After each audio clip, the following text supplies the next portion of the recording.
in the beginning, when you have comparison and it starts to come up a little bit, you'll probably run into some attachment issues somewhere down the road, which is a good thing because what we learn to do in relationships with another person that we see day in, day out, is we learn a very healthy dance, right? It's a dance of making sure the relationship works. But in that dance, a lot of times we learn how to move around the things that would normally ruffle our feathers, like comparison or jealousy. And you'll find at the end of not being able to do this dance well, because this is hard, that you'll run into attachment issues that you have not needed to look at because it wasn't necessary for the relationship to run smoothly or on autopilot. And now you have to. So I wouldn't be surprised if behind the comparison is your attachment issues being like, hello, here I am. Let's talk about it. Welcome to Normalizing Non-Monogamy, the podcast where we interview incredible people from all over the world to hear their personal journeys of self-discovery through the lenses of love, sex, and relationships. Our mission is to show people that they're not alone and to inspire them to embrace their true selves so that together we can open minds and live authentically without shame. We believe everyone's story is powerful and beautiful, yet it's important to remember that everyone does life a little bit differently and that the views and opinions expressed by our guests do not necessarily reflect our own. Additionally, we aren't doctors. Please consult a medical professional for anything regarding your health that you might learn about on the show. Enjoy! Good morning. Well, good afternoon, Meshai. How are you today? Hi. It is afternoon. It's a good time. For you. We're spanning time zones. We are. I love the fact that you're a little, is it behind me, I guess? Yeah. So your morning is my afternoon. My afternoon is my morning. That works for me. Hello. Welcome to us talking about all of our community questions and hopefully answering some things, or at least shedding some light, getting some conversations going. We're hoping that they're as interesting to you all as they are to us.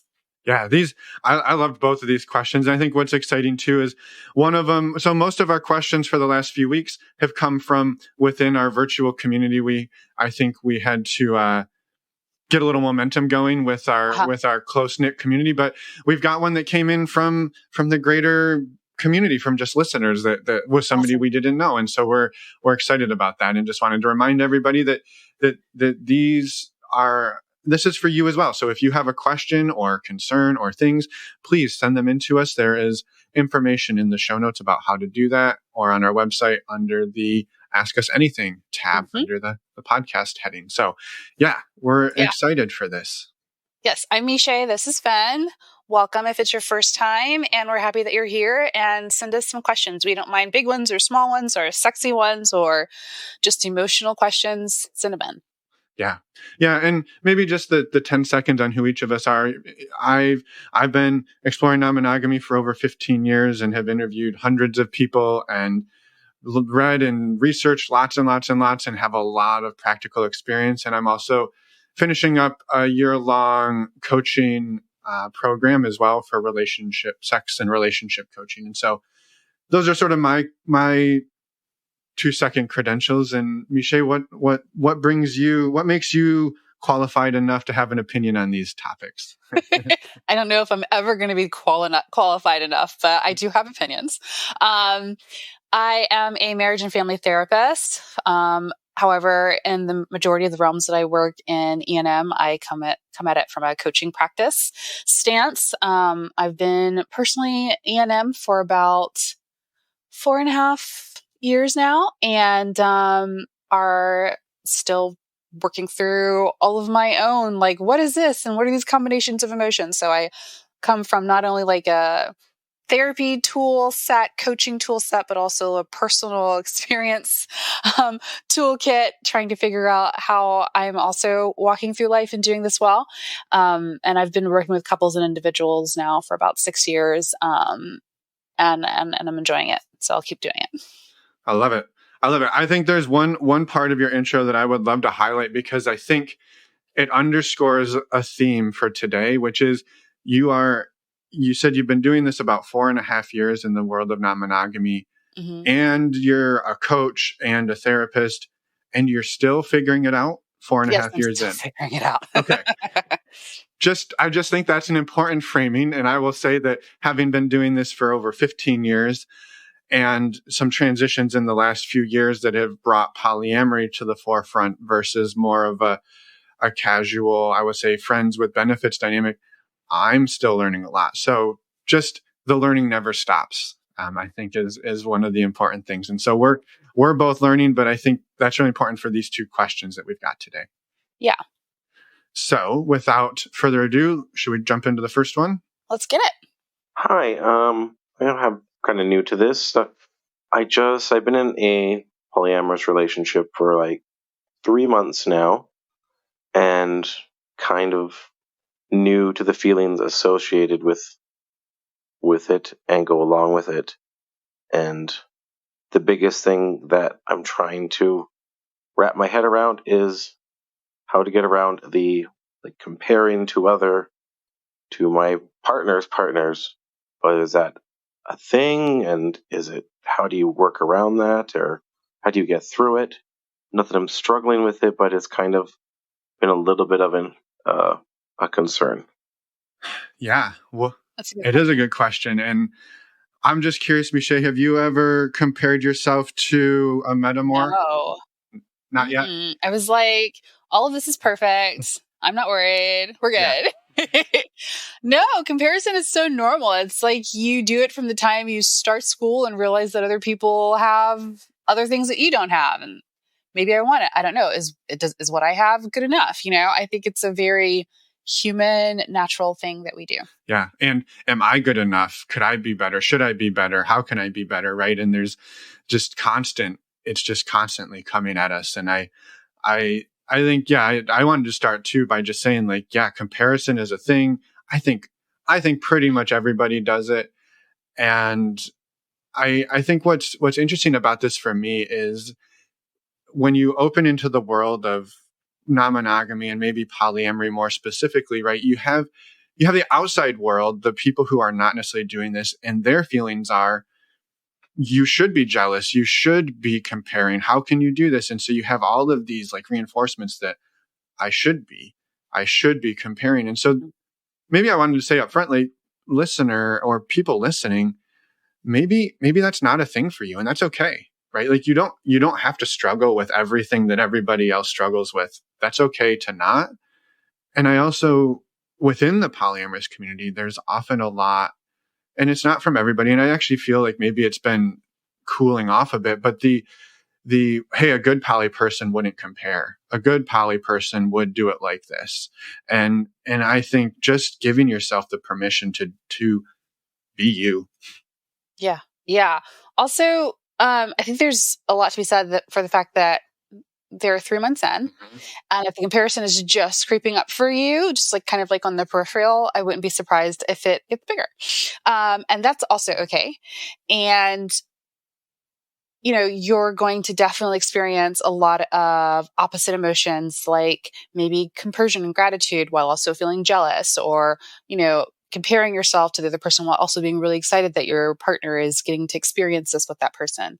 So this comparison is a trap. Sometimes I don't know about you, but I've definitely found it really easy to fall into comparison and not even recognize that I'm doing it, because it feels like jealousy or envy. And when I sit down with it, I'm just I'm trying to make sure that at the end of the day, what I'm bringing to the table is enough, or, how am I still special, or why is this good? And I think on the other side of sitting with comparison, there is a recognition that happens as you go through this journey that your specialness in a lot of ways is an illusion that has been propagated through society and relationship hierarchy, or the fairy tale Disney dream of you're the one and then there's no one else, right? And so although there is no one like you, just like we are all very much so individuals, there's a lot of relationship structure and things that people do together that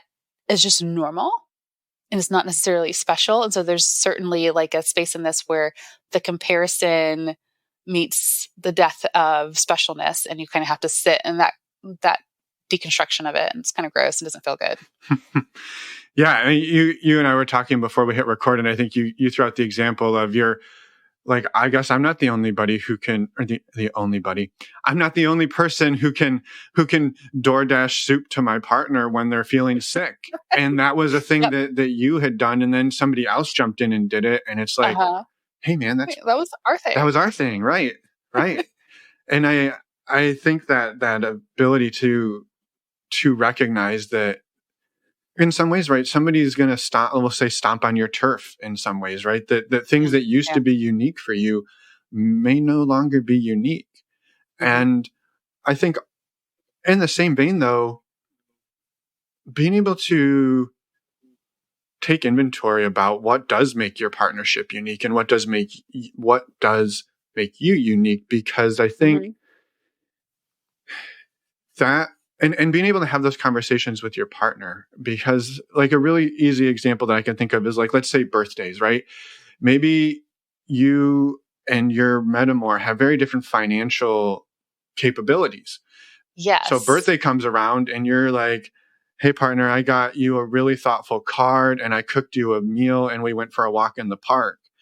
And your partner's metamor is like, here's a $100 piece of jewelry and a new shirt that you've been talking about. And here's just lavish gifts. And you're like, holy shit, I cannot keep up with this. But is that really what, like, first of all, is that really what your partner wanted from you? Or is that's their relationship, not yours? And so really trying to get away from it, but it is hard, especially when you're like staring it in the face. Okay, so I have a perfect example of that. One of my partners loves Tool, like loves the band Tool. I'm like, I love that you love this. I cannot meet you in that space. And the tickets for this show are like ridiculous. And one of her partners like swooped in, flew her up. They went and got Tool tickets and went to the concert. She got all these shirts and I was like, oh crap, I think I sent you like something from like Amazon and wrote you a really nice thing. And I don't have like the time, energy, or money to be able to do all of those things because, you know, he's single. I've got kids. I just don't, I can't swoop in and do. And I was like, oh, I felt bad about that. And I was like, should I be forking out? You know? And so I kind of fell into that comparison trap and I kind of had to like check the facts on like what it was and what we were doing, and also recognizing that their relationship was a lot newer than ours was. So it was in a different space.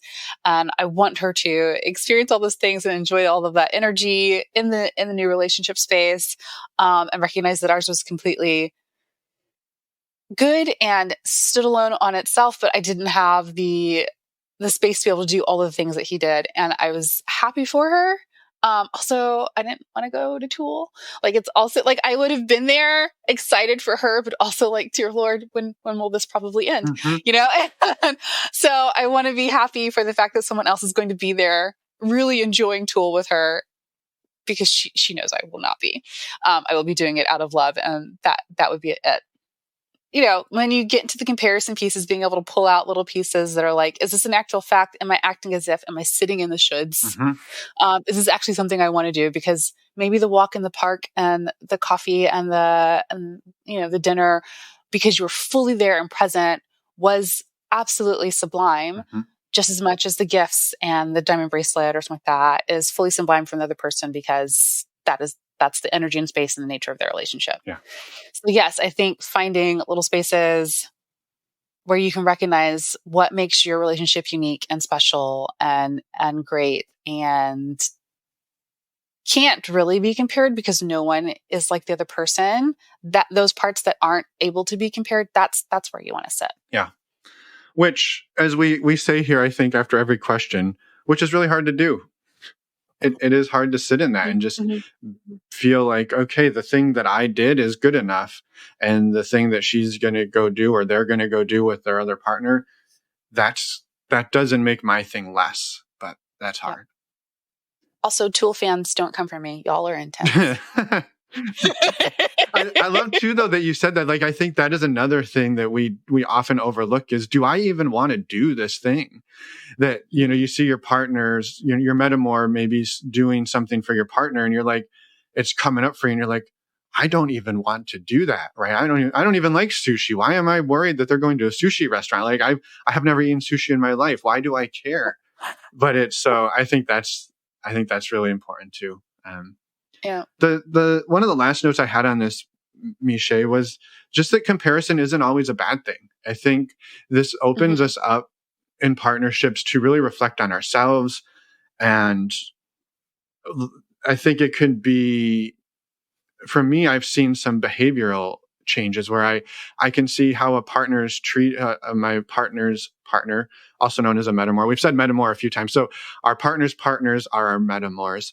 So you see how your metamor is treating your partner, and you can, sometimes you can reflect on that and say, wow, I've been trying to have this conversation with my partner for a decade and it has gone poorly, and they just breezed through it. What happened there? Can we just stop for a minute and let that burn for a minute? Because I don't care how many years you're in it or not in it. You can be grateful and it can burn all at the same time. Yep. And because yes, but at the same time, you're like, well, damn it, I've never been able to do that. That stings. And also, damn it, how do I do that? Like, how, what am I, is there something, maybe it's just the chemistry between us, but it's clearly possible. And I think that for me was helpful. And also to say at times, I maybe am seeing somebody get treated in a way that like doesn't feel good. And then you can sometimes reflect and go, oh boy, I've done some of that. Maybe I need to be more aware of my own. So I think there is some points here where the comparison is really a mirror for us to think about how we are showing up. And so I think there is value in it too, is really just to be aware of these feelings. Also, I've always kind of liked how people have said, when I started this, what I realized is that I really enjoyed watching my partner, bring some of that back. So it's like, oh, you get dressed up now and you try harder and you're like a little bit more shiny. And okay, so now I'm recognizing that that's probably something I need to do as well. So maybe your partner decides to like go to the gym more, or you get dressed up more, or you will try to do fancier dates because you're entering into the space. So it's not just, your metamor who's taking your partner on all these amazing outings. Now, maybe you're also stepping up your game because you want to be an excitable option as well. And so sometimes it just helps you to stay on your toes a little bit, not in a competitive way, but in a, like, I want this to be a pleasant option as well. Yeah, I love that. Step your game up a little bit. And maybe sometimes it breaks us out of a funk, right? That we didn't even want to be in, right? I think the whole goal is not to become somebody who we're not, but to, I think, to maybe be a little more of ourselves that maybe gets put away. Yeah, absolutely. Absolutely. And my very last note on this is just, again, circling back, like 3 months in, right? We just covered how long we've been doing this, and we still have these things come up, and we probably always will. And so I just giving yourself some grace. And it sounds like really right now it's not an issue, but that maybe it's, I think even just the awareness that it could be is really powerful, because so many people go into this like, I'm confident, no problems here, I've got this licked. And then you find yourself crying in the bathroom going, what happened? Yeah. Like, I definitely think that in the beginning, when you have comparison and it starts to come up a little bit, you'll probably run into some attachment issues somewhere down the road, which is a good thing, because what we learn to do in relationships with another person that we see day in, day out, is we learn a very healthy dance. Right? It's a dance of making sure the relationship works. But in that dance, a lot of times we learn how to move around the things that would normally ruffle our feathers, like comparison or jealousy. And you'll find at the end of like not being able to do this dance well, because this is hard, that you'll run into attachment issues that you have not needed to look at because it wasn't necessary for the relationship to run smoothly or on autopilot. And now you have to. So I wouldn't be surprised if behind the comparison is like your attachment issues being like, hello, here I am. Let's talk about it. Totally. And I think I love too that I think this first question, it almost primes us for the second question, because I think this element of comparison could also be a factor in something that could come up in this next one. So if you're feeling good, should we jump into the second one? Yeah. Hello. Me and my wife have been married for 13 years, been together for 15. We've been polyamorous for about 3 years now. And we have some friends of ours that we've been friends with them for a little over 10 years now. It's a couple, and they have 2 young kids. We have 4 young kids, so our kids have been growing up together. This couple, they know everything about us. They know that we're poly. They know a lot of our history, a lot of our good, bad history, just best friends. About 6 months ago, they decided to open up their marriage. They've known about us being poly for probably 2.5 years or so. They, have been having their experiences, and it's been great to share experiences between the 4 of us, just talking about things and bouncing ideas off of each other and really supporting each other. So this is my question. Would somebody or anybody really be comfortable with your wife dating your best friend, this couple best friend? So my wife and the husband of this other couple have become interested in each other in more than a friendship way. They are our support, so I think it's too close to home. I think that them 2 dating would kind of like eliminate a good friend / support for poly, because now they would be inside the circle of poly in kind of a different circle of friends. Their thought is that they've been friends for 10 years and it's a safe thing because they really know each other. I would like your guys' opinion on this, and maybe the community's opinion as well, to go which way. Is it a bad idea to mix best friends with poly relationships, or are those best kept alone, or kept not off limits, but you know what I mean? This one's so hard because it's like, I don't think I am nice enough of a person to share my best friend with my partner. I need my best friend all to myself. I love that. It's funny you say that, Meshai. So this is a fun anecdote.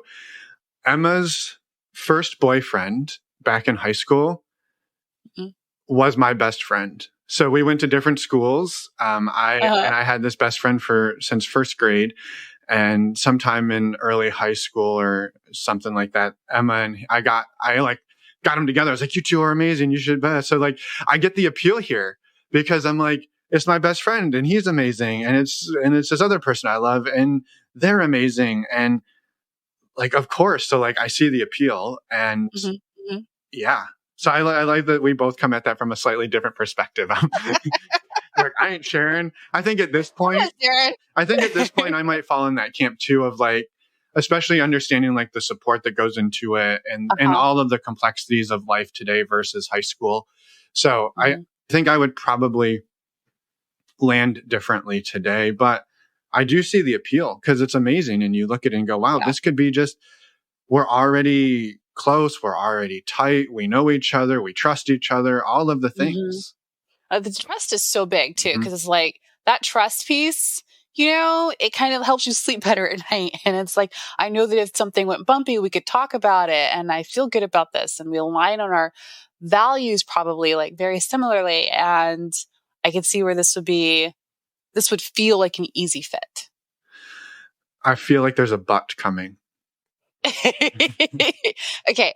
I do have a little bit of a but. So please take this with your own grain of salt. These are just my thoughts, but you said it might be a little too close to home. And I kind of like leaned more towards that, because if something goes awry or wrong, or it doesn't work out, you've kind of lost a lot of that support base. So when you stated your question, the picture I got in my head is these are the people you do life alongside. And it's not just like couples hanging out together, it's kids intermingled. And that can get, even in a monogamous relationship, a lot of people work very hard to reach back for each other, not because of each other, but for the kids. Now, when you add extra people to that with their kids, because I'm sure you love their kids, that becomes even more weighty. And I think that's something that needs to be highlighted here, that when you all are thinking about whether or not to engage in this, that there might be an undertow of needing to always try to figure out how to make this work, because the kids will be so intertwined, even more so than they are now. And so that's kind of where my head kind of goes.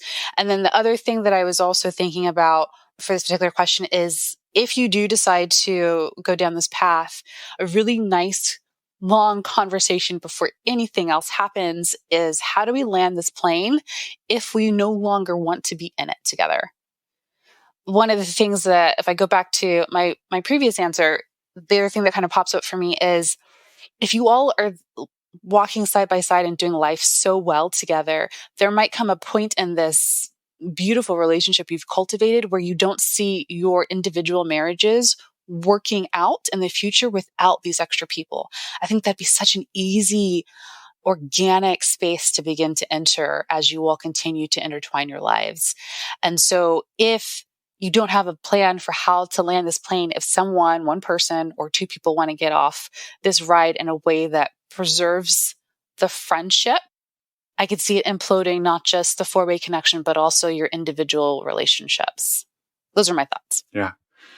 Yeah, I love that, Meshai. I think a few of the things that I wanted to I would love to highlight in there was, I think overall the takeaway, the note I had, and it lines up really well with this, is really taking an inventory of what would be impacted if this doesn't work out. And that's not to say that it couldn't last forever, but it may not. And to really think about what would truly be the fallout. And I think thinking about that, if you can take your rose-colored glasses off a little, to not be like, oh, we're best friends, it would be fine, it wouldn't impact this, it wouldn't impact that. But really thinking about, what if it did? What would be the impact on, like you said, on your kids, or on your own relationship. And so I think taking that inventory of what could be lost and what would be the ramifications, pros and cons. Yeah.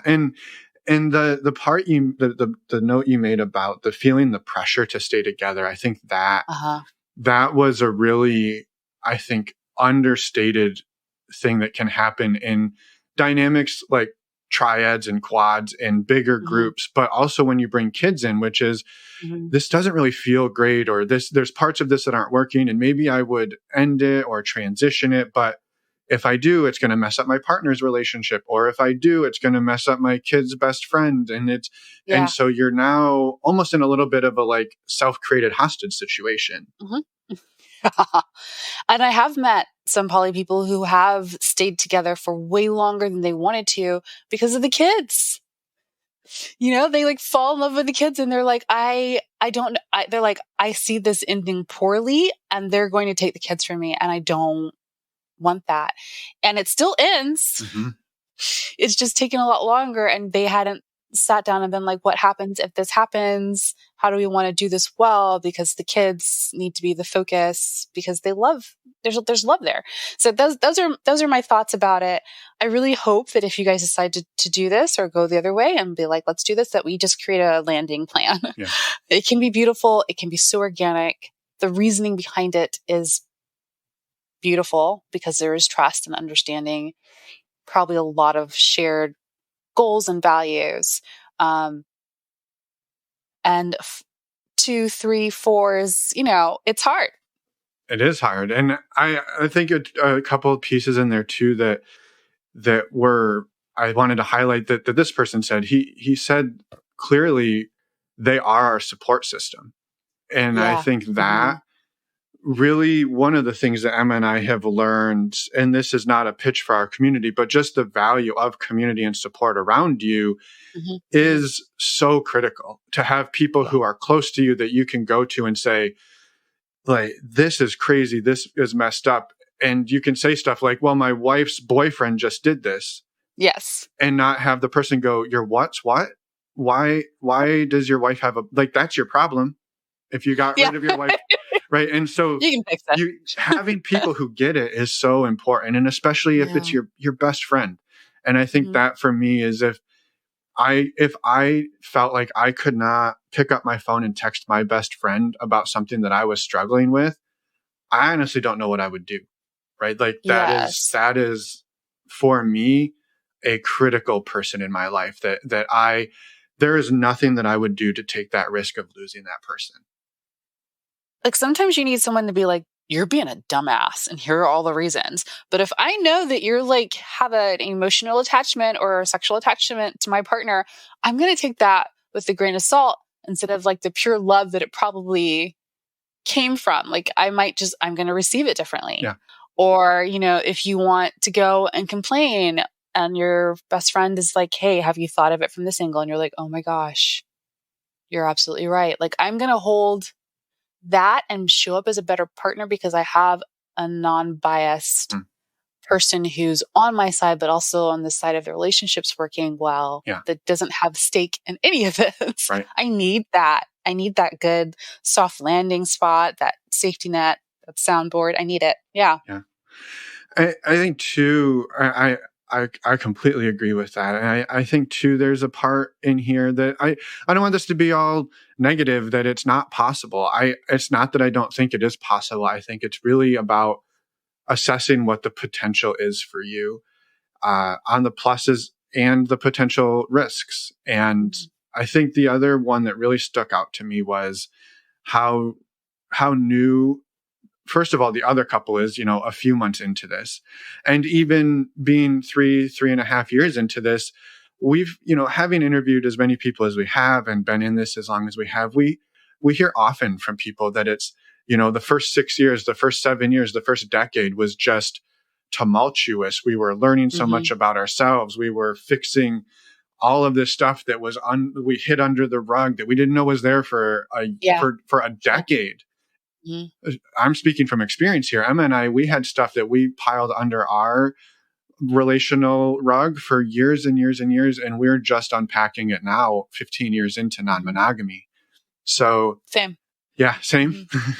Yeah, like you don't even recognize, like it's not like you're ignoring stuff. Like it's just stuff that you just literally didn't see. Yep. And then it pops up and it's like, oh, but look, there's been a whole pattern. And so it's a little daunting. Yeah. And so my note about that was not to say don't ever do it, but maybe, and again, this is just my own thought, practice learning some of these things when the stakes are lower. Maybe being able to support your friends and have them support you in other partnerships that are lower stakes, and that you get to go through those motions and maybe see each other, support each other through that growth. And maybe someday you're like, hey, you know what? This actually, I think we could do this now. And I'm, again, not saying you couldn't do it today, but I think what we've learned, my own experience, I learned that there was a lot of stuff that I didn't know that I had to work on myself and in my marriage before it was really stable to do a really intense attachment-based partnership outside of it. Yeah. I'm also going to say it's, if anything, it should be about timing. Like if you're saying this is something I definitely want to do, I think the perspective or lens to look through at this would be timing. What time would you enter into this 4-way relationship that would work best for all parties included?